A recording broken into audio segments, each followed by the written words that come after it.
Hello, everyone. Tonight we got Jacky Elliott. He's going to teach us how to use the state effects and how to make things move. Take it away, Jacky. Thanks, John. All right, state effects. This is something I've covered quite a few times, so I'm going to kind of go through some of the things that we can do with states, and hopefully get into some of the movement. One of the things that you might consider states is something like stop motion, stop motion animation type thing, to where we can create different frames and allow things to happen. We'll get into that a little bit, but I'm going to kind of start out at the very beginning on how to build them, and then we'll go from there. Um, Move some stuff out of my way. Get this out of my way. Get back to where we need to be. All right. So what we have is we have a bunch of different models here, and each one has different state effects, or we're going to build some. And let's just do a very basic one. I'm going to start right here with the M, and we're going to build one there. Actually, let's go with the A. So what I'm going to do is I'm going to go into the states right here in the dialog in the model property window. Click on that, open the three dots, and now we have this here. And what we can do is we can create states, or we can import states. And we're going to create one for this one. So we're going to click the add button. It's going to ask for a name. Now I'm going to name this one static, and I name a lot of different states static, no matter what prop it is. We'll get into why here in a little bit. Uh, the word static is just the one that I use, and as long as all of them have the name static, then we can do something else with it. But I'm going to name it that. And what I'm going to do is I'm just going to select all of these letters, and you'll notice it comes in 1 through 82, and that is all the letters. And I'm going to force the colors, double click. I'm going to choose red and hit OK. So now I have a state called static that will light up my A red. And that's pretty easy to do. I'm going to come down and hit OK. I'm going to go to the S. I'm going to go back into the states. But this time, since Merry Christmas already has an S, I've already done that one. I'm going to click these three little dots. So let's kind of discover what is all under the hood here. So we have import from model, which is what I'm going to do here in a moment. We have import from file. So if, let's say that somebody sends you an X model and it's on your computer, you can navigate to it. Import from submodels. Now we'll do that one here in a little bit too, but on a different one. Shift nodes, reverse nodes. So if we have to move some things around or whatever, those can be of help. But we're going to import from model. I'm going to pick the right one. Those happens to be the 40-inch. So here's a 40S. Hit OK, and look, it imported it right off the bat, and I am done with that one. So I'm going to hit OK. So with this one, I've actually hit all of these previously, and that was just finishing them up. So what I have is Merry Christmas, and it turns each one of the letters red. And the way we would use that is we go into the sequencer, we would find our letters. Like I said, find our letters. I got too many things in here. Here we go. So here's the S's, and I will just grab a state effect, and I'll put it right here. And since there's only one, it's going to automatically choose it, and there it is. It just lights it up red. And that seems pretty simple. Now, what if I want to do something a little different? Let's go to the layout, and I'm going to highlight all of these, right click. I'm going to create a group, and I'm going to name it Merry Christmas. That's not wanting to type. That finally did type. And I want to put 40 to indicate these are the 40-inch letters. I'm going to hit OK. Save. As soon as my spinning wheel of death goes away, and go back to the sequencer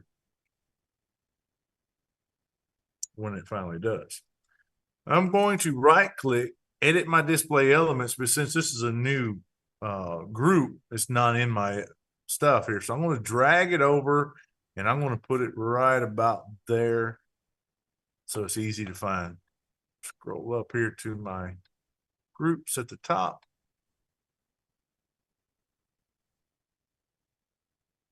Maybe I should just grab my slider. Here we go. So now there's a little bit of a difference that we're going to handle this.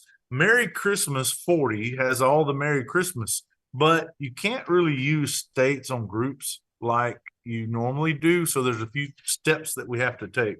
I'm going to grab my state effect here, the AB, and everything is in alphabetical order except the off and on, right?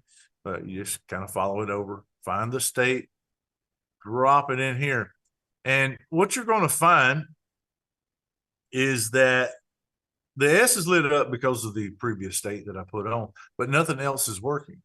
So what I'm going to do, let's just drag it away from that little section. You see it goes out. But what we need to do now is we need to take and create a per model default. And what that does is that's going to apply this state effect to each individual one. Now you'll notice that the static definition is called static. That's just what I like to name it, because the state definition, it can be named anything you want it to be. However, if all of them are named the same, and when you go to per model default, then each one will light up according to what you create your state effect.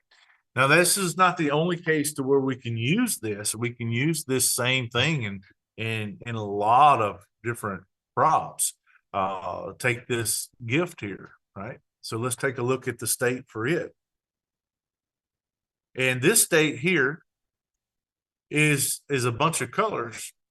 I'm going to try to get away from it a little bit. There we go. There's a bunch of different colors, and I've went in and I've actually created just a slight shading, a little darker on one side than it is the other, and the top being the brightest. So I've got a little bit of a shadow going on there, and you'll notice that I have all of those built in here. Now, the name of this one's also called static. It's the only one. And so whenever I want to, let me cancel this.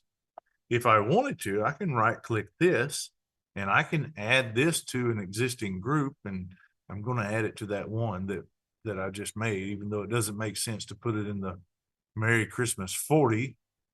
But I'm going to hit OK. Go to save. Go back to my sequencer. When I click back on here, what you're going to see is this present is lit up. And that's because I've named it static. It's exactly the same thing. So now that I have it, I can do that with any prop that I have. Now, why would you want to do that?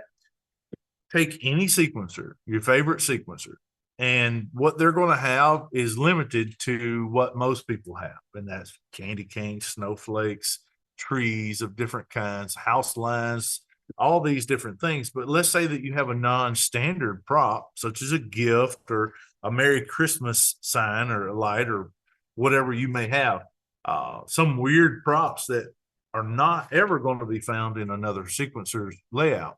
So what do you do with it? Well, you can create a state and call it static or whatever you might want to call it, but just remember the naming convention needs to go across the board. But I like to use the word static. It's just easy for me. So now that I do that, I can actually put one effect on here, and then that effect can light up every single prop however I want to with one little shot.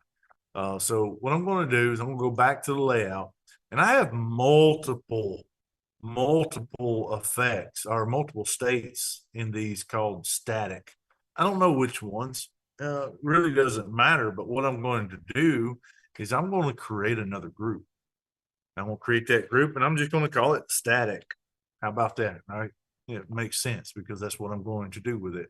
I'm going to hit OK, and every one of those are now in there. And I have no idea which ones are. I could go through and look and see, but I'm going to find out which ones here in just a moment. So I'm going to here. I got to right click and I'm going to edit my display elements again. Oh, where's it at? This is it. So I'm going to bring this one in, but here's the deal. I'm going to bring it into the top. very, very top. And I'll explain a little more about that in just a second. But I want it up top. I'm going to scroll up to the very, very top. I'm going to put my state effect on there. And again, what you'll see now, since I haven't changed anything, I don't have to go and change this because it was already set to per model default. And you'll notice that I have a lot of different things going on here. Get this back over here. Close this.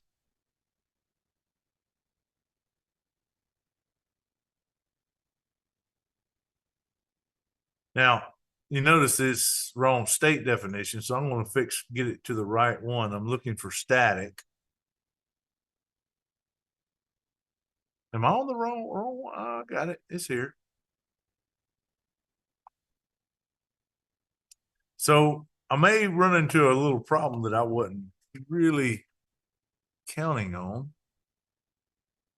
So I'm going to do this a little bit different. Go back to the layout. Say I am. There we go.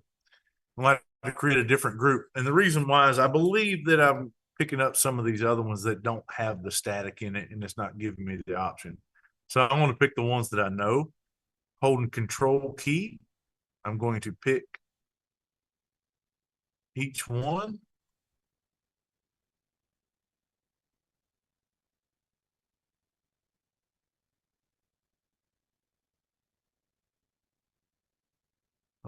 Not for sure what all has it, so I'm going to stop at these.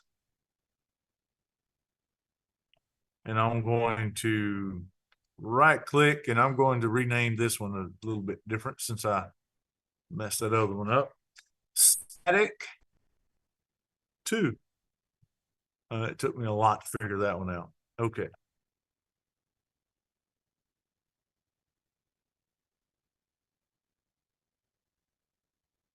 Okay, right click, edit display elements, and let's bring that one in. I'm going to bring it in up to the top. I'm actually just going to bring that one out. Yeah, delete you.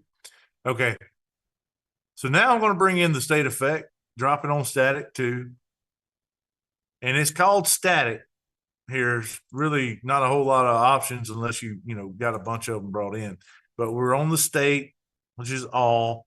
We're going to go over here and make sure that this is per model default, because if it's not, they're just going to kind of disappear on you. I'm going to go to, some of them are still staying. It's kind of strange, but we're going to go to per model default and get them all lit up. Close this and we'll take a look. So what I have is each one of these items are lighting up according to the state that I've created. You got the Bumble here. He's lighting up. Merry Christmas, the gift. You've got the globe, the original globe. And you've got the Nutcracker King. Now, one good thing about states is there's a lot of different color options that you can do. You can have as many as you want, up to, I think it's like maybe 80 or so, maybe even more than that. And you can create as many state definitions as you want. However, face definitions are a little bit different. Face definitions, you can only get up to about 5 or 6 different colors. So you kind of limited there. Now, most props will fall into the category of being fine with that many colors. But when you have something that's a little more ornate than this, you can also use your states as an outline. And let's talk about the difference between a static and a state as outline. So what I'm going to do is I'm going to go in and find my Nutcracker. And let's take a look at the states that are created there. Now, the difference between the state as an outline, which would be used with your face effects, and a static coloring that you just want to light up is 2 things: the mouth and the eyes. You don't want to color in the mouth or the eyes because that is controlled by the face effect. And what you'll see is this one, I have Nutcracker King, And this is not lit up, even though it looks gray, it's not. There's nothing there. And the eyes, they're blank as well. But the static one, I actually have them lit up. They look very similar in gray, but that's because I kind of dimmed the white, so it's not so bright. But they look very similar. When I go back to the Nutcracker King, you'll see that those went out. Okay, so I want to show you how to use that real quick, and then we'll get back to it. Let me delete this out of the way. I'm going to find the Nutcracker King. Should be in alphabetical order. So I thought maybe it's different. There we go, right here. So what we're going to do is I'm going to put a face effect here.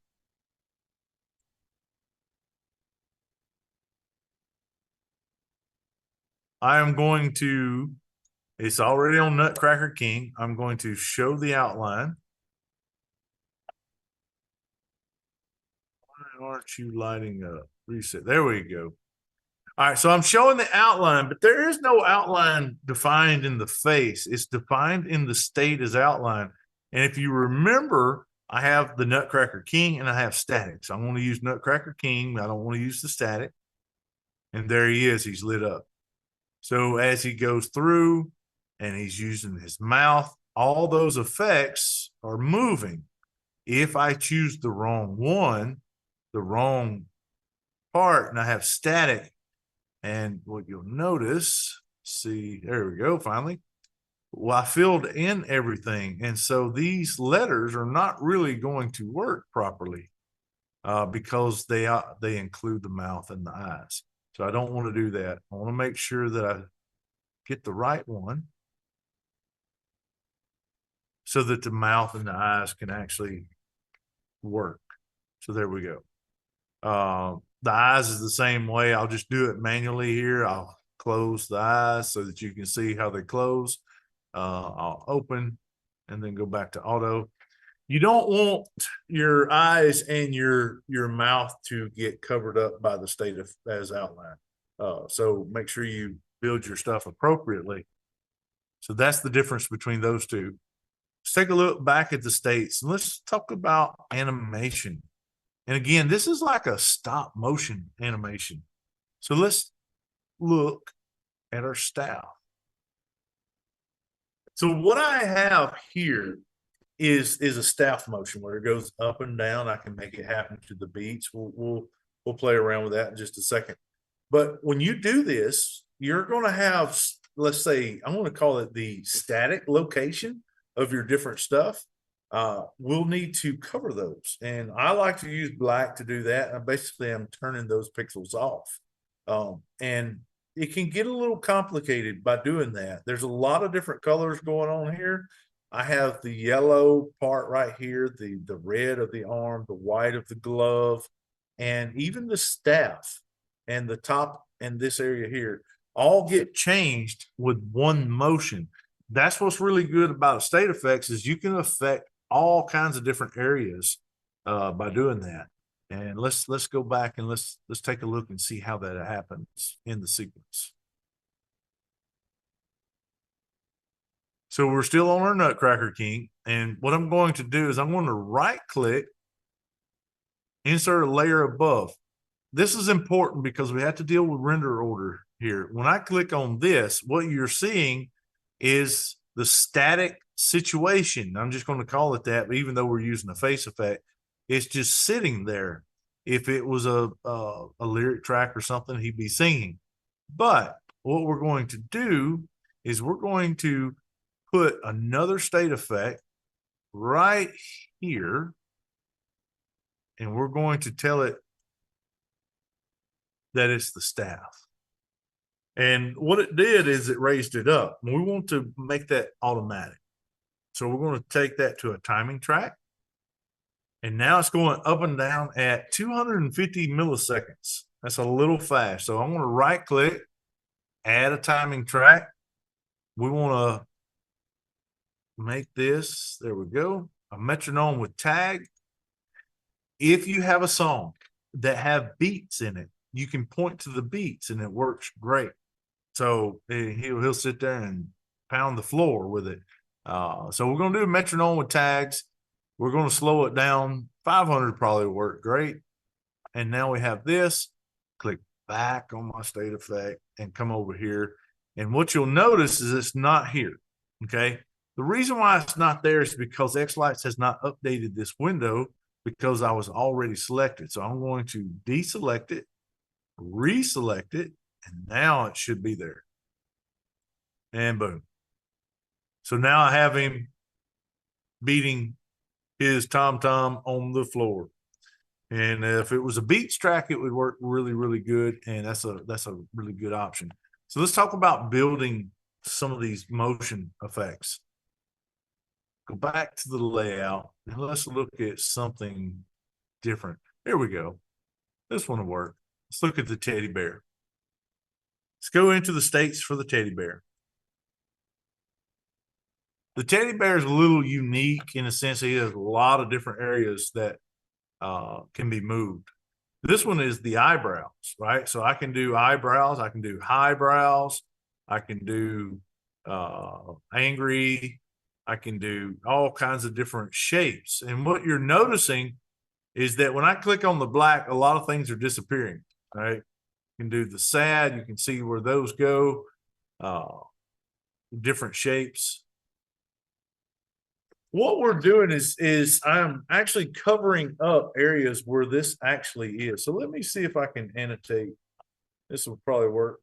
So I have a let's just call it, that's where they normally would be. But I want to move these. I want this one to light up. So what I have to do is select these and paint them black. Just like the songs, I want to paint them black. So we're going to take those out and we're going to add new. That's just, to me, that seems to be the easiest way to handle that. Let me get back to here. Now I have a lot of different options here. Now Teddy Blue Bow, that's a static coloring. You'll notice there's no mouth, no eyes, and not even the eyebrows. Red bow, pink bow, all these are the same. Now static, there's a difference. I named that one static because it doesn't include the arms. But here's the arms. You'll notice that the arms kind of disappear from around the side and up through here because they're all blackening out. That's all that's necessary. Because with the face effect, all of these are getting lit up. So let me go back to animating here. See if I can get that back. So with this, we have an upper, mid, and we have a lower arm on each side. And what I'm going to do, they're always lit up underneath. And what I'm going to do is these are going to be blacked out under most situations so that his arms will be beside him. But when I get ready to affect the arms, then I will black out the lower arms and then allow the upper ones individually to come on. And that will give me the motion that I need. Let me just drop down and take a look at the rest of this real quick while we're here. Eye direction. Look, the eye direction, I can make him cross-eyed. I can make him look to the right. I can make him look to the left. I can even make him roll his eyes. Okay. I can do all that with the state effect. And let's see, what else is here? Flapping. Okay. So flapping is just motions with his arms going up and down. Leaning, his arms, one arm goes up while the other one goes down. So you use your imagination, and I've got states here that I can use for, for the state is outline. So I've got the polar bear, and I have, the different colored bears here. So it's a lot of different things that we can do with that one. But I want to show you a little different. Let me clear my screen. Take a look at this one. This is just for fun that I've been working on, and I have the state for it. So I'm going to go to the states, take a look. We have a static, and that colors him in really, really nice and pretty. Okay. But I want to be able to move his eyes, and I want to be able to use them, because if you remember the Bumble on TV, his eyes kind of roll around like little googly eyes. So what I've done is I've created, here's a face state for outline, right? If you look at it, no eyes and no mouth. But I have a look back and forth. I have a static. I have back and forth eyes. And then here's the eye roll. This is going to be probably the most fun to look at. What I've done is in the very middle is the pupils that are normally lit up, and they are broken out, blackened for 1, 2, 3, and 4, which brings us into 1, 2, 3, and 4. These are the labels, right? But let's look at this one. Okay, I can't really bring it over because they're always lit up. So let's just do this. I'm going to try to change the color. All right, went blurry on me, but that's okay. You can kind of see. I have these, and these are actually going in opposite directions. They're not rolling with each other, so I have them go in the opposite directions. And so my 1 is here, and then the 2, then the 3, then the 4. Now, where do these get picked up at? That's in the time track. That timing track is there, and we can actually use that. So let me change this back. Actually, I'll just cancel out. Cancel, and let's just save. Go to the sequencer, and let's find my Bumble. There he is. Okay, I'm gonna turn this off so it's easier to see. Now here's Bumble. He's lit up. And look at his eyes rolling. His eyes are rolling because I have the eye roll here. And what's going on, I'm going to hold my control key and I'm going to roll in, zoom in. Take a look at these here. The 250 millisecond metronome tag. That's what's chosen, so that's what we're going by. And that number is here, 1, 2, 3, and 4. And it's a repetitive pattern, 1, 2, 3, 4. So the numbers that we saw in the state effect are matching these. And as the time rolls past, 1, that gets affected, then 2, then 3, then 4, then 1, 2, 3, and 4. And the fun part about that is that I can have these 4 positions going on in this eye roll right here. So I'm going to show it to you. I'm going to click on state, change this to 1, and you'll see that. Change it to 2. You'll see that one. 3, then 4, and it's made its full loop. So it's ready to start back over at 1, and then 2, and then 3, and then 4. And it just keeps going. The good thing about a timing track is that it's automated, and it allows you to do the things as quickly as you want to. So when we create this, in most any of these, I believe you can add tags to now. So if you have beats, they're already there, but let's say that you have some other timeline that's there, timing track, you can add the tags to it, and you tell it what you want it to be. So I want you to go back into the metronome with tags, and what I want to show you is that you have the option of changing the timing, and you have the options of changing the number of counts. So I want to change this to 8, and I want to change this one to 250 because I want it to be a little faster. I'll hit OK. And now I have an 8 tag. Not everything may work on a 4 tag. So take a look at this one. I have an 8 count eye roll. So this one is kind of strange. It's not actually working quite right, but it gives you an idea. Oh, I'm on 4 tag. That's why. You know what? I just done my own mess up here. Let me go back and select it again.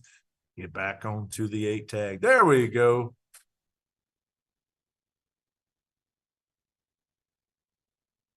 A little bit strange. Something's not quite right, but it's still working. You'll see that one eye rolls, then the other eye rolls. So I needed 8 tags to do that. But you can make a lot of different animations by creating. Just remember, this is stop motion, and the faster that stop motion happens, the more fluid that it is. I'm hoping that maybe you got some ideas for as using these state effects. You can use them as the state is outlined for your faces. You can also use them for just coloring things in. You can use that in a group. But there is one more thing that I want to show you guys that I use it for, and that's shading. There's multiple steps here for shading. And this one in particular, I'm just going to show you this hot cocoa here. Okay, scroll over a little bit here, and I got some stuff in the way I got to move. There we go. Trying to get some stuff out of my way. There we go. All right, so states. Take a look. I have the static here, so the cup gets lit up, the marshmallows and the hot cocoa in there. But there's a couple other things that's going on with this one. And you see the steam shader. Okay. What I want you to see is that I am darkening the colors. This is a grayscale, and this is all that's needed is a grayscale.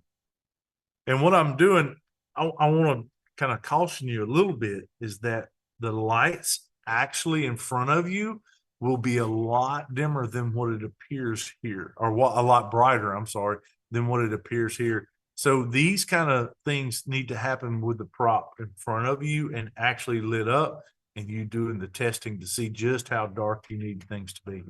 But what I want to show you is this right here. This is full white, and that is everything up to a point. This one is slightly a little more gray. That's going to be here. And then this one, this one, this one, this one, and so forth, all the way up to the tip top. And what I'm doing is I am slowly shading this out. And there's a specific purpose for that. And I'm going to show that to you.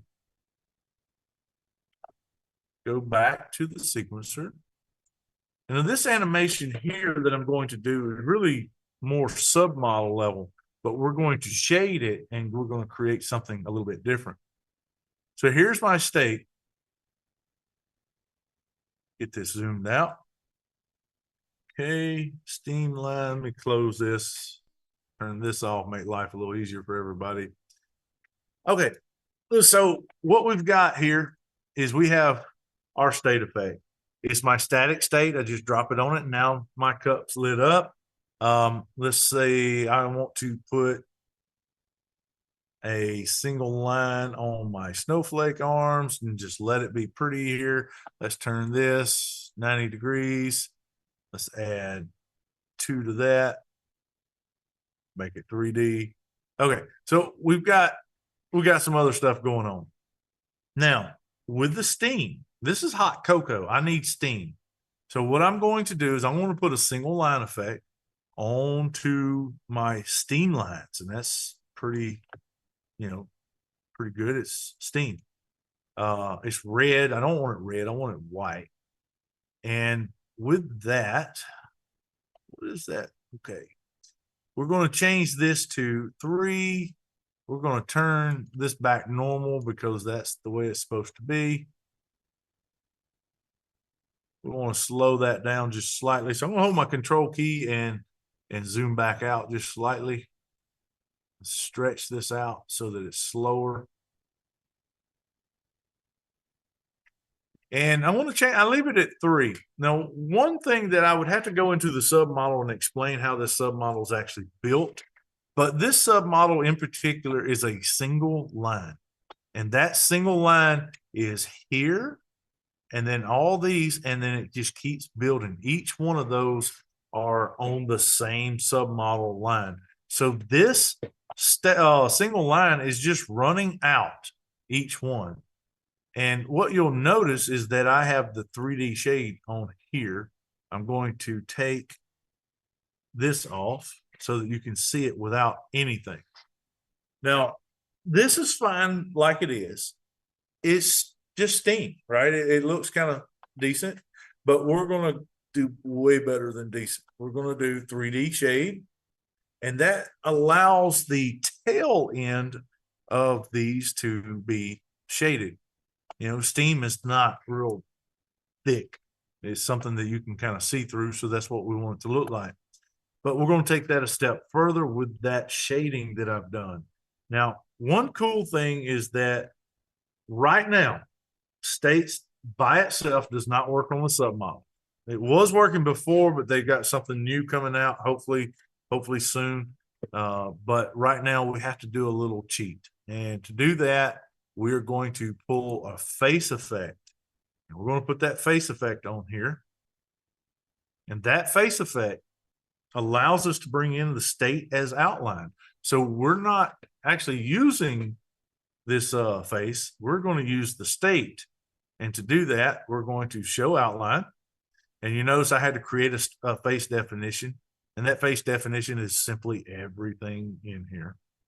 But when I drop this down, I want to use the steam shader. And what that does, first, you see what it just did. But here's the next step.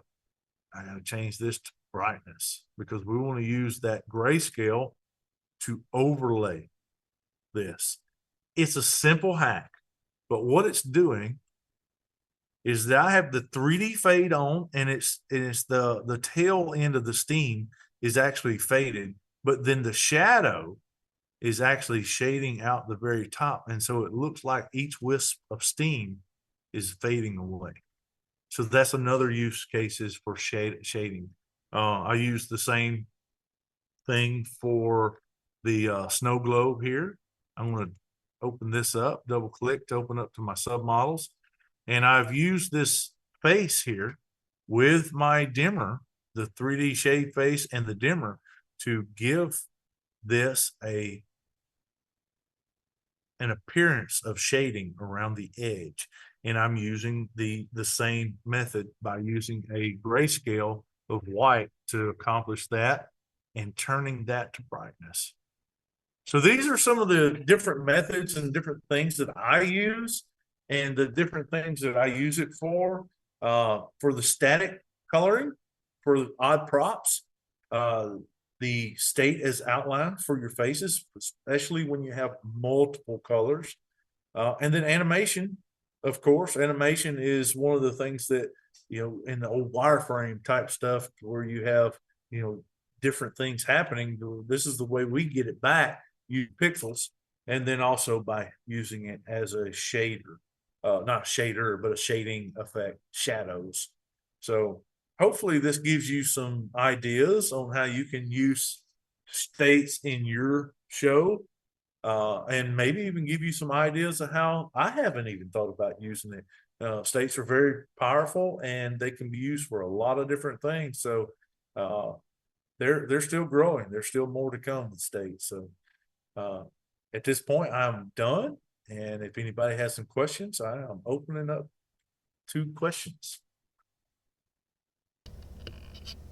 Anybody have any questions for Jacky?